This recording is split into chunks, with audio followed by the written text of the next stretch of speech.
Alright, this is Glenn from SimAbility, and the purpose of this video is to show you how to install the hand controls, the clutch paddle, brake paddle, and throttle control on a G25 or G27 wheel. Before I get started, I'm shipping this unit out with the coiled cord. You need about that much coiled cord hanging down. You can attach the other end of the cord anywhere else, but you'll notice I also left a lot of extra cord. This particular cord, if you would like, you can run this through the G25 or G27 base and into the housing and to avoid the cord. Anyways, that's why you have a lot of extra cord. Also to connect your hand controls to the base, you'll just simply plug it in where the standard foot pedals go. So I'm going to go ahead and I'll disassemble this and I'll show you how to put it together. Alright, so the first thing you're going to want to do before you install the hand controls is you're going to want to replace the stock G25 or G27 paddles, and you're going to replace them with units that are basically cut out, leaving room for your hand control paddles. Take the wheel off your G25. There's two screws that hold the paddles on. You'll pull the stock paddle out. You'll just simply slip the new SimAbility paddle in, reattach the two screws, and then you can put the wheel face back on. With the paddles, the stock paddles, you'll notice that there is a slight bend in them. I have replicated that bend with the replacement paddles. What that's for is that basically you're just going to put them in the same way the stock paddles came out. The paddle is slightly bent up so that it is touching the shifter contact. Just be sure that the angle, it comes up and then out. So just copy the same angle on that. Once you have the paddles attached, go ahead and put the wheel back on. When you pull the hand control out of the box, be careful because the throttle is attached to the rest of the assembly. Be careful with the wire. Again, if you do want to run the wire after you test everything, if you want to run the wire through the base, you could cut the coiled wire here, run it up into the housing. I tried to leave enough extra wire here, though you could reattach the wire here if needed, but I'll leave that up to you. Certainly try it out first with the coiled cord. Once we have that ready to go, we can go and attach it. Now, this is a universal adapter. What you have, because the G27 spoke is narrower than a G25, so I've built two different brackets or clamps for it. The wider clamps are going to, this is what you want to use on a G25 wheel, is the wider clamp. The narrower clamp is for a G27. So I don't have a G25, so I'm going to go ahead and install them on a G27.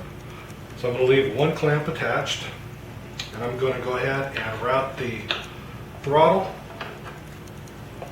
to the lower right opening, and I can move the paddles up here. And if you have somebody to help you hold the throttle, would probably be good. But I'm good here. I can just set that up there. Okay, and I'll go ahead and put the other clamp on.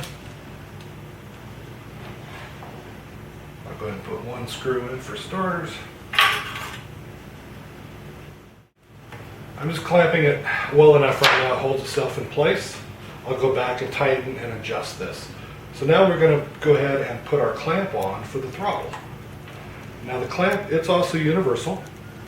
You'll see that you have one set hole for the bottom clamp, and then the top hole actually has a slider on it, so that should adjust to fit your G25. So what I'm going to do is I'm going to leave the bottom clamp on.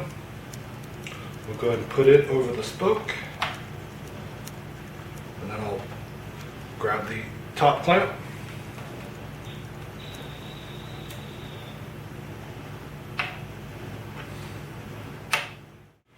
Okay, now this one we're going to go ahead and line it up so that it's straight up and down.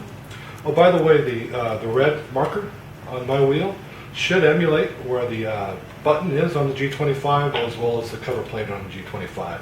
So this should fit perfectly between the button and the cover plate. We're going to go ahead and actually align this now, because this screw here you can't quite get to.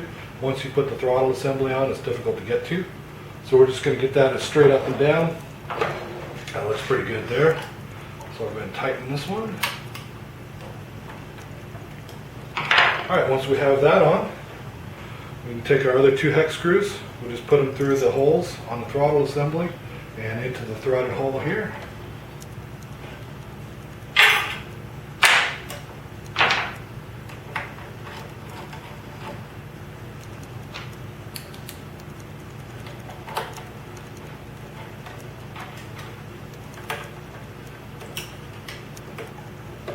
Tighten those down, and then I can put my last screw into the paddle housing on the bottom.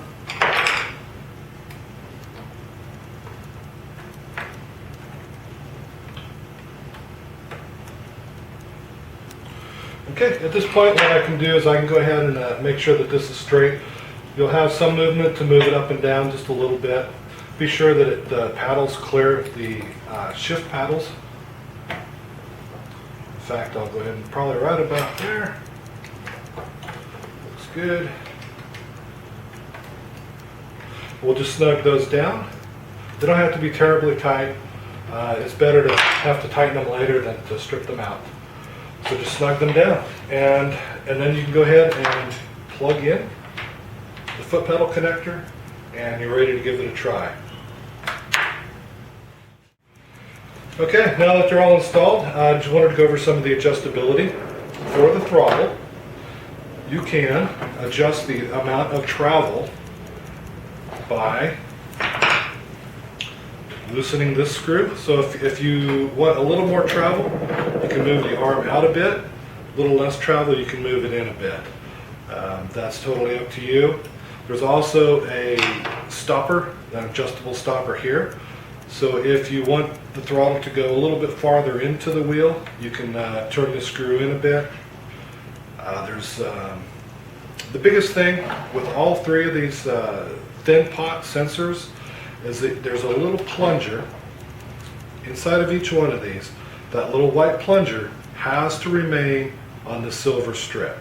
As long as you keep that plunger on the silver strip, you can adjust them anywhere you want. So if you're trying to get more or less travel on your paddles, just be sure that plunger is touching the strip. And it also probably needs to travel at least 50%, 60% in order for the Logitech wheel to pick up the sensor and give you full travel. And that gets into each of these pots has a backstop adjuster. You shouldn't have to ever change these. But if for some reason the silver strip is coming off of the plunger, is going back too far, you just want to loosen the lock nut, turn that in a little bit, and that gets you back on the sensor. Each one of these also has the plunger itself that runs on the sensor is adjustable. You should never have to change that, but if for some reason the plunger is not contacting the sensor properly, you can loosen the lock nut, turn it in a little bit, and then fix that. The same adjustments you see on the throttle also exist on the gas and brake. They're just a little bit difficult to see right now, but they're there. One additional adjustment you have is on your brake. You have a adjustable, we'll call it an adjustable progressive rubber. You can just turn that in with the screwdriver, and you can, actually that's backed out quite a ways. And now you can feel when you, I like to set it so that right about the time I get on threshold braking is when you can really feel the rubber get stiff. So that should cover the adjustability of your wheel. If you have any questions, certainly let me know. Any issues or any questions, let me know. And that should be it.